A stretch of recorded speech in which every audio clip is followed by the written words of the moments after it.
This is the Cedar Creek Church Living It Out podcast, a midweek reminder where we discuss key takeaways and principles from the weekend message to help you live out the truth that you matter. Well, hello, everybody, and welcome to the Living It Out podcast, a weekly podcast to help remind you that you matter and to give you some ways to live out that truth throughout the week. My name is Casey. I am your host today. It is November. If you are watching this video, you see my gross, disgusting November mustache. Sarah Booker loves it. She's the biggest fan of my mustache. Nice. She's joining us today. She's very excited. She's giving me a thumbs down if you're listening. But I am joined here today in November with Ben Bockert and Sarah Booker. And I'm pumped that you guys are here with us today. It's November. It's 2020. It's been one of the weirdest years probably to date for all of us who are alive, at least. And I think for a lot of us, November is kind of like, okay, refreshing, right? Like we're looking forward to maybe some Thanksgiving. Maybe plans have gotten shifted for some of you. But we're in a series right now as a church called The Final Stretch. And we just started it this past weekend. And Ben kicked things off. Before we jump into that content, Ben and Sarah, I'd love to know from you guys, as I think about like the final stretch, like the last leg, right? Like what's something that comes to mind for you when you think about the finishing strong, or the last stretch of something, or the last mile, the last lap, or that last chunk of it before you're almost done. 2020 is almost over. So what comes to mind when you hear that? Truly, Casey, the first thing I thought of was pregnancy. Like, oh.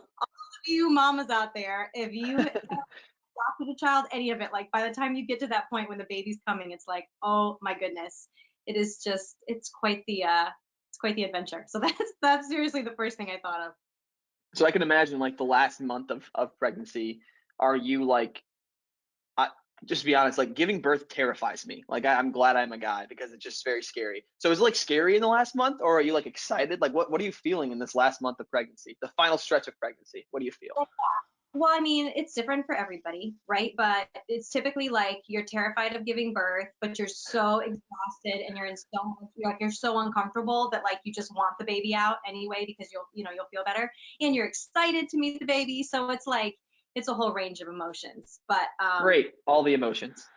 I love it. Ben, what about you, man? What comes to mind? Yeah, when you said that, Sarah, when you said pregnancy, I was like, oh my goodness, because just being married, my wife had 3 girls and she hated pregnancy, every moment of it. She did not like being pregnant. So just by the end, she's like just ready to be done, ready for that final stretch. So so I don't have anything. I'm going to stay very far away from anything like that. But one thing I was thinking about, and actually it was funny, Casey, because you just came back from a vacation out in the Grand Canyon, but that came to mind for me was when I went to the Grand Canyon. We kind of showed up. We didn't plan on hiking. We just were going to we were traveling from Lake Havasu, Arizona to Toledo, and we were moving somebody. So we loaded up the trailers. We were pulling, a U-Haul and a car and all this stuff.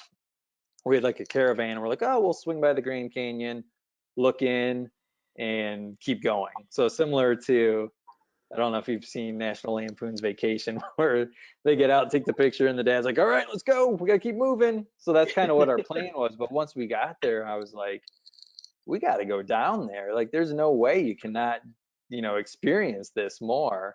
So we started hiking and went down as far as they let you go down in a day before you have to turn around and go back. They don't, at the time, they didn't let you go all the way to the bottom unless you were going to stay the night. That's probably the same. So anyways, we went all the way down to the point where we had to turn back and started, and it was easy. You just chuck down because it's all downhill. The further you get down, the more cool it is. But on the way up, you're fighting gravity. We're going up the hill, and then the sun just came out and started beating down on me. I'm a redhead, I'm fair skinned, so I burned, wasn't prepared, had no sunblock, and I'm just taking off, my shirt, putting it on my head, doing awesome. Everything I can to stay cool. And that last, the last stretch we were ready to be done with it. That's awesome. I can relate to the final stretch of a hike. I cannot relate to the final month of pregnancy. So that's why I had a follow-up question for you, Sarah. I don't have a follow-up question for you, Ben. I know that the last stretch of a hike is it's the hardest, but it's the best. Like Ben said, we were on vacation last week and we did a pretty hard hike ourselves. We didn't go hike down in the Grand Canyon, but we hiked up, and the way back was actually really a lot easier because we were going downhill. So it was better than hiking uphill at the end, right? But no, that final stretch, right? Like the last couple feet. I think of high school. I think of my senior year. I think of like the last 3 months. Oh my gosh, the little amount of work that I did the last 3 months of my high school career. I did not finish well at all. At that point, I had accepted a scholarship that was a full ride to UT, and I was like, sweet, I'm rolling this one out. So I think about that, and I think about not finishing well. So probably not the best example to remember. But when I think about the final stretch, that's what came to my mind, at least. But as we're in this conversation, obviously wrapping up our year, a weird year at that, but we still want to finish well. We want to do this whole life thing well. We want to move forward. We want to live and become the people that God has called us and created us to be. And so this weekend, Ben jumped into a conversation. As 2020 comes to an end, there are things that God is continuing to invite us into. God has not given up on the year 2020, although it may feel like it sometimes. Like he's still here, he's still working, he's still doing some pretty cool things. It may not look the same, but God is still working and still moving. And so for us as a church, we want to step into a conversation to maybe just look up and to maybe stop watching, to stop seeing, to stop listening, but to start actually maybe doing a little bit. There's a verse in Timothy, verse 4:8, or chapter 4, verse 8. It says, "For physical training is of some value, but godliness has value for all things, holding promise for both the present life and the life to come." And then in James also talks a little bit about of getting rid of in our lives and humbling ourselves, accepting God and listening to who he is. And so with all of that in mind, I'd love to hear from you guys. Like, what are some of your biggest takeaways from this weekend as Ben kind of set up the idea of the final stretch of 2020? Where have you felt discouraged? Because I'm sure our listeners have felt discouraged in their spiritual life and in their faith and in their journey over the past couple of months. So I'd love to hear from you guys where you felt discouraged, and maybe something this weekend that was like, okay, I can do this. Something that stuck out to you. Yeah, I think for me, this weekend was a great kind of gut check, right? It was sort of like, okay, 2020 is almost done, but I love what you said, Casey, like God hasn't given up on 2020 yet. So what does that mean for us? And so Ben unpacked this James passage, and he used the illustration of a mirror, which I think was so helpful. You know, he said, you know, we can look at, you know, the Bible talks about as if it were a mirror, you know, like reflecting back, you know, what's going on inside of you. And the question that keeps coming back to me is, you can look in a mirror and it's honest with you. Like it's super honest, your flaws, the things you like, all of it. And I think sometimes we are moving so quickly that we just don't take time to reflect and figure out what's really going on in here. You know, that James verse, like get rid of the filth, like the ugh stuff that probably just needs to go away, but also like, what are the good things that you need to step into? So for me, it was just a real gut check to go look at yourself honestly, or ask somebody else, you know, to look at you honestly. Like, I think it's funny when you look in a mirror so often, and maybe this is just women, okay? But you do the whole like, how do I look?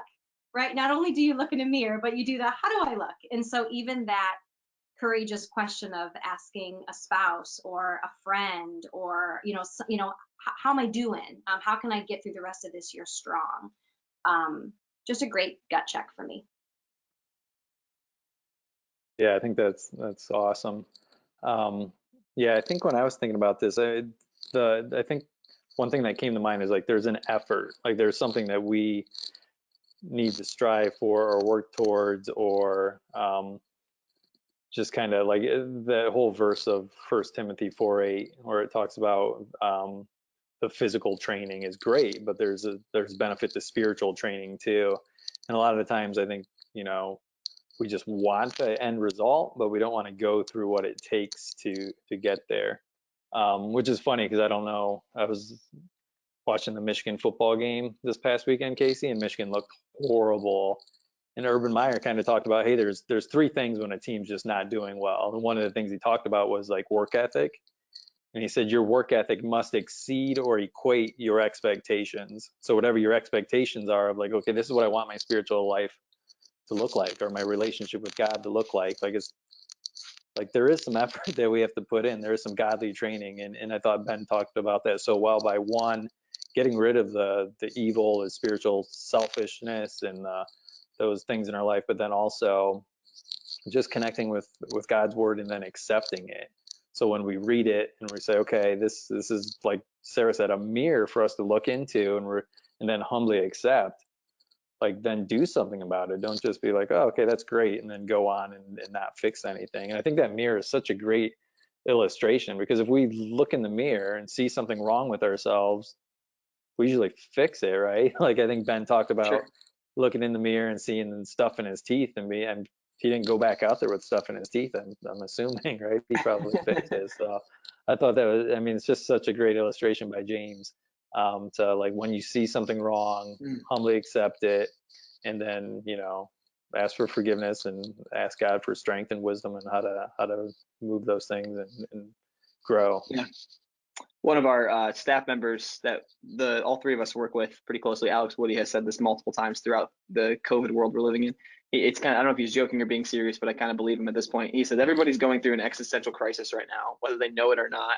And it's so true, and it's so right. And I think for all of us, Sarah, I love what you said, a gut check. Like, let's all stop, take a second right now, like stop and ask yourself, like, how am I actually doing? Maybe you need to ask somebody else, like Sarah just said, holding up a mirror, right? Look at yourself and start to say, like, how is this going? How am I doing? I try to do that weekly. I don't always do a great job of doing that weekly, but when I do, I find myself in a way better place in all the dimensions of my life, spiritually, relationally, physically, all of those things. But you're right. Holding up a mirror, you see a pimple, you see a blemish, like, you're gonna cover it up.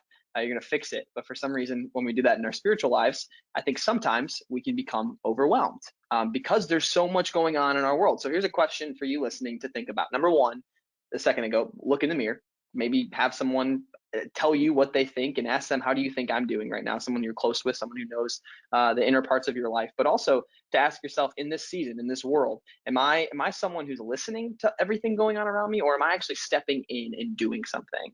Am I constantly just being a consumer of information, or am I stepping into the mess and actually beginning to live out the life that God wants me to live out?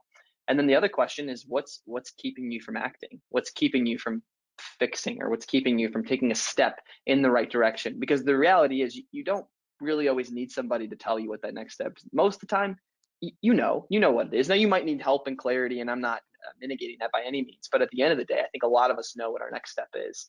And so the question is, are you going to step into it today? And as we talk about that, I think it's also really helpful as we determine next steps. We talk about this a lot. It's helpful to know where you are, and it's helpful to know where you're going and what's next. And so this weekend, Ben, I think, gave a really great just visual and example of the stages of spiritual growth. I'm going to lay them out for us really quick. And then Ben and Sarah, I'd love for you guys to talk about maybe a moment or a season in your life when you found yourselves transitioning into a new season, or how you remind yourself of the season you're in. And so the first one is kind of like this early stage of faith.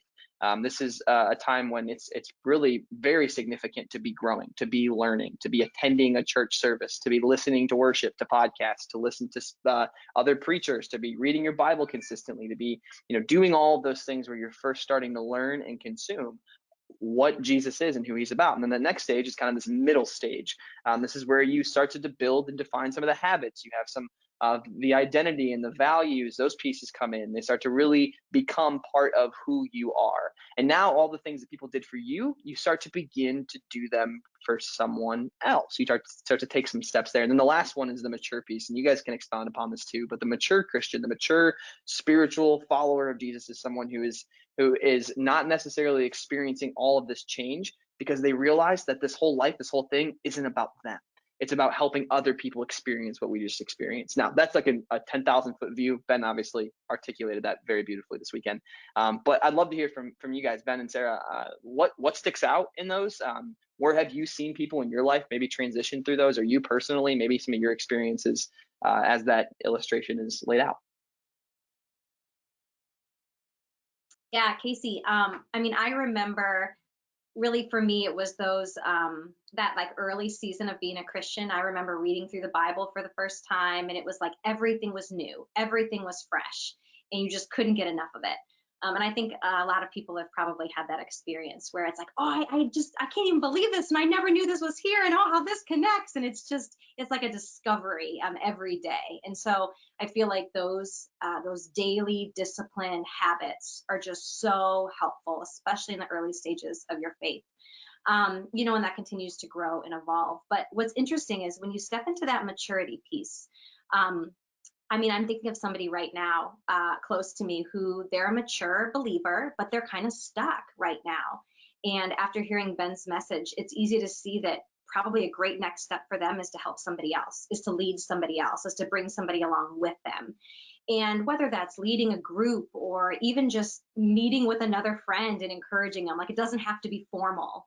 But there is something about taking what you've learned and trusting that the Holy Spirit is working through you, that because you've got Him living inside you, you're actually more qualified than you realize, and to have that conversation with somebody else. The other thing for me, if I could just give a quick shout out to parents or grandparents or teachers, any influence in a youngster's life, like you're already placed in that level of maturity because you've got little people watching you.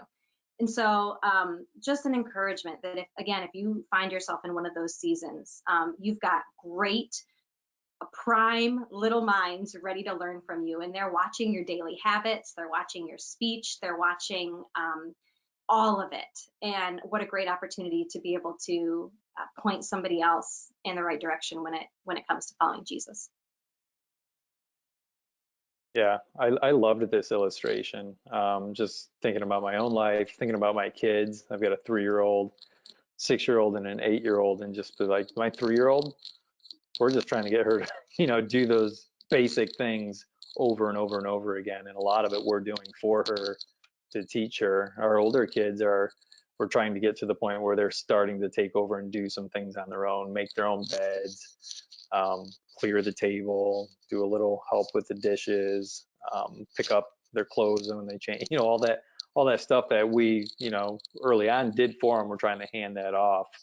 And then eventually, as they grow, they can help each other or help other people do it. So I love the illustration or the example. I think for me, like I grew up going to a Christian school, kindergarten through 12th grade, went to church all the time. So it was very much about listening. I was learning, in Bible class and Sunday school. But I think eventually, they taught me, and then I was equipped to like, hey, this is how you read the Bible. You can do this stuff on your own and your own Bible study, own Bible reading. But I started going to Cedar Creek when I was 19 or 20.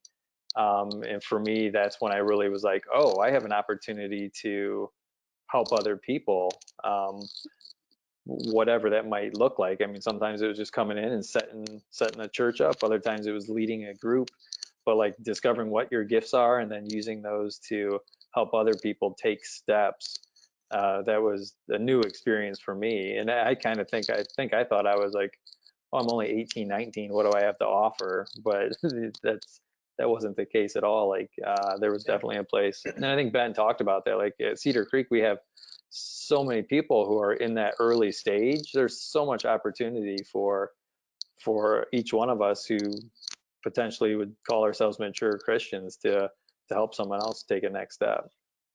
Why do you guys think, I think this conversation eventually leads to the point that goes, okay, so on the weekend teaching, like Ben gets this feedback, we hear it, like, I want deeper teaching, right? Like we hear that all the time, we get that feedback.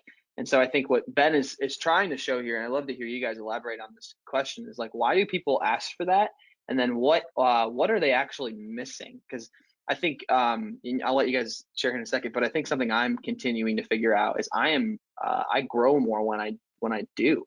And I'm sure we all have examples of people in our lives like that. Like the learning part is necessary. Like Ben, your education, like that was necessary for you to learn, to have that foundation, to learn how to read the Bible, to how to look up, what this means, whatever, find correlations. Those are good things. They're important things to do. They're not bad things. They're actually really, really helpful and good.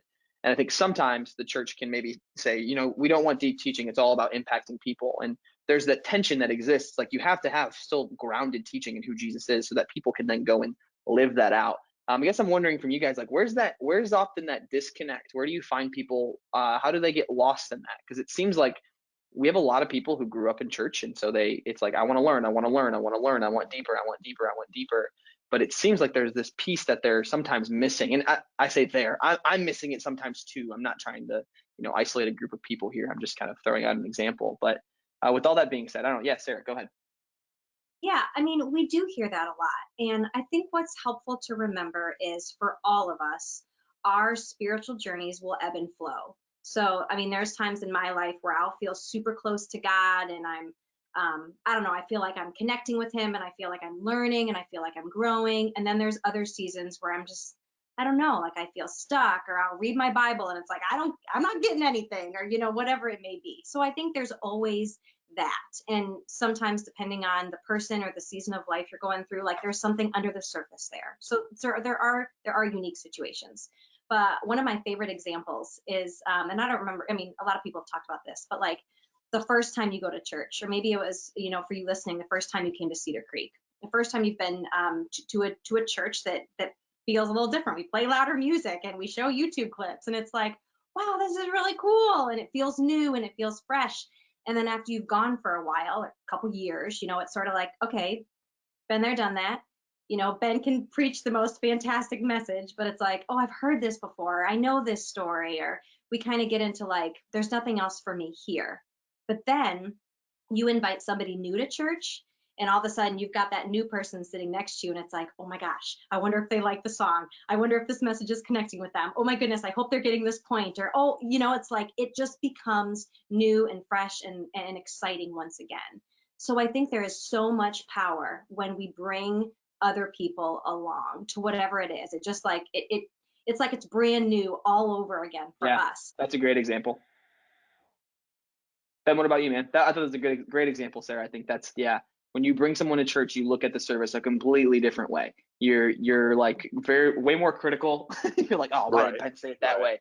I think 100%. that's a great example. I mean, awesome example. I think, if we all look at ourselves and say, when was the last time I had someone new sitting next to me in the church, or invited someone to watch online, and I know they watched it and had a conversation with them, like, I think we would be like, okay, the level of that I know that I'm supposed to do, I'm not doing it. So like, maybe I need to work on what I know in my head already, and then I'm ready to get into some deeper teaching or whatever. But most of us aren't living out what we already know, so not to say that deeper teaching's not great. I mean, Ben said it from stage too. He's like, I love to geek out on the Bible and learn new things. And I mean, I think the great thing is, he also said, at this point in history, we as Christians have access to more Bible messages and teachings and books and all kinds of stuff than any generation before us. So it's out there. And I think that's part of it, is like, one, are we coming to the weekend expecting Ben to teach us all things? I hope not. I mean, he will teach us some things, but then at the same time, we can do a great amount of study on our own.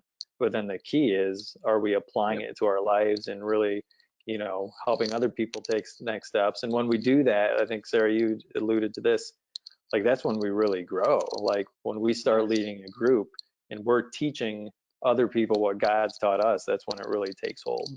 100%. It is. There is something when you're able to teach and to lead people into what you've experienced. That's like true mastery. I mean, in a not like you don't get it all, obviously, but you're getting it. You're mature, right? Like, that's spiritual maturity. I'll kind of close up this conversation with this. I have two just examples. I shared these with you guys earlier.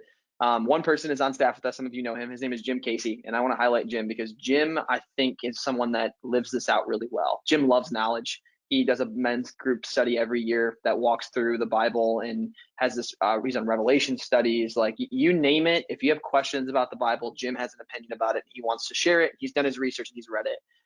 But Jim lives out what he learns so well. He is his top gift in his spiritual gifts is evangelism. And if you talk to Jim and you don't know who Jesus is, when you leave that conversation, you either you said a prayer to accept Jesus, or you know that Jesus loves you with all that he is, because Jim lives that out. And Jim, would he say he wants deeper but he goes and gets it, right? Like, he's learned that I'm going to go get this, but I know what's more important is I'm going to bring people along. So shout out to you, Jim, for living that out, man. And then another just story or example is an individual who's a good friend of my wife and I's. And when she first started coming to Cedar Creek, we would have this conversation. She's like, I want deeper, I want more, right? Like, that's what she would say, because she grew up with a different type of church experience. And it wasn't until probably she started to step into group life, step into serving, stepping into actually impacting other people, that I started to see this individual grow in some incredible ways. And even now, they've moved away. They're still good friends of ours. And the new church she's at, she's got a group of girls that she's mentoring that have had some really intense and serious issues that she's had to navigate and deal with. And it's been cool watching her navigate them because she's now in the midst. Like, she put feet to all the things she's learning, right? Like, Jesus hung out with sinners. He loved them. He did life with them. Well, she's doing that. Like, she's literally in the midst of that right now. And I pray and I know that God is going to help her grow in ways that she's never grown before. You can't read enough Bible to grow the way that you'll grow when you surround yourself with people who need you, who need your help, who God's placed you there for a reason.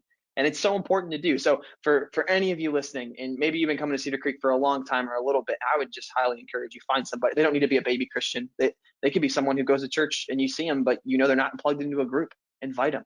I mean, like, when we help people take next steps, that's ultimately, I think, where God works in us in some cool ways, because he's going to put you in uncomfortable situations to live out everything that you've been learning. And that's part of the reason I love this podcast, because it's called the Living It Out podcast. And we're talking about ways to live this out. So here's a couple questions for you to kind of chew on as we kind of wrap up this conversation. Which stage of growth would you say that you're in right now, your spiritual life? Are you in the early stage, just kind of learning? Are you in the middle stage, trying to develop some habits? Or are you in the mature stage? You've been in this for a while. You get it. You know it. And then also, what next step do you need to take? Do you need to continue to keep growing in the simple tasks? Do you need to develop some more rhythms and routines to have those in your life? Or do you need to invite someone else into something? Again, inviting people to the weekend service, that's great, but that's not the only way this works. There's so many other things that we can be inviting people into. Any of those steps along the spiritual journey, that's how we invite people in the next steps. So Ben, Sarah, you guys have any other thoughts on that? I know I just kind of, I blurted out some thoughts for about 5 minutes there, but if you guys have any other thoughts on that, feel free to add before we wrap it up. Casey, it's so good. My only other thing, I was thinking about it as you were talking. I think so often when we hear the word step or take a next step, it feels like, oh my gosh, what am I going to have to do? And it feels so overwhelming. It's like starting a workout routine. You know, it's like, oh my goodness. Right. Like, no, this is too much work. It's too hard. I don't have time, whatever, excuse city. But if I could just encourage you listeners, like, these are small, significant, but small steps. And so I think sometimes we get in our own head where we're like, I don't have time. I can't do, whatever it is. We're so often, God is so graceful and he is just so loving and he's so kind. And he really just, I mean, when we say step, like, super important, super significant, but it's not as big and overwhelming and scary as we think it could be. Yeah. Yep. That helps. Yeah, and it's probably right in front of you. I would say that as well. Like, a lot of times you don't have to do more, go more. Like, it's probably right in front of you. It probably is. Just takes looking up to see it, for sure. Awesome. Ben, you have another thought on that? No, I was just going to say, well said. And it's a great place to wrap up that conversation of, just take a step and put the excuses aside and keep moving. For sure. You have a neighbor. At the very least, you have a neighbor, or an apartment neighbor or something. I have a neighbor and I can just go talk to him, right? Like, there you go. There's your next step for today. Awesome, guys. Well, as we wrap up here, we got just one and now two announcements for you. The first one is an initiative called Heart to Hand. I'm going to let Sarah explain a little bit of the details around that, and she'll give you some clear next steps if you want to participate. Yeah, guys, this is super cool. It's really an opportunity to sponsor a child. We partner with some churches in Latin America, and it's very similar to the sponsorship programs you've probably heard about before. But what's neat about this is a monthly donation really allows you to take care of a child. And typically in the past, we would receive, like any organization that were to do this, they'd send pictures of these sweet little kiddos. And then we kind of pick the kids and we pledge some money, and it's great. It's fantastic. But what's neat is we're trying something a little different this time, where we pledge the money up front, and then we actually send pictures of us, of our family, down to Latin America. And the children will see this beautiful wall of pictures of people that love them and care for them and want to, they're cheering for them to succeed. And then the children get to pick the family that they want to sponsor them. So just a sweet little pivot to the typical sponsorship program. And if you want more information, you can go to cedarcreek.tv/heart to hand, or it's available right on our homepage on the app too. So something to prayerfully consider this holiday season. Awesome. And if you don't have a family picture, this is an excuse to get a new family picture. So there you go. I like it. Can I plug my wife there as a photographer? I won't do that, but I could. That'd be funny. Anyways, that's awesome. Thank you, Sarah. Looking forward to that. What a cool way to partner with churches all around the world and make a difference in some places that aren't as blessed as we get to be here in Northwest Ohio.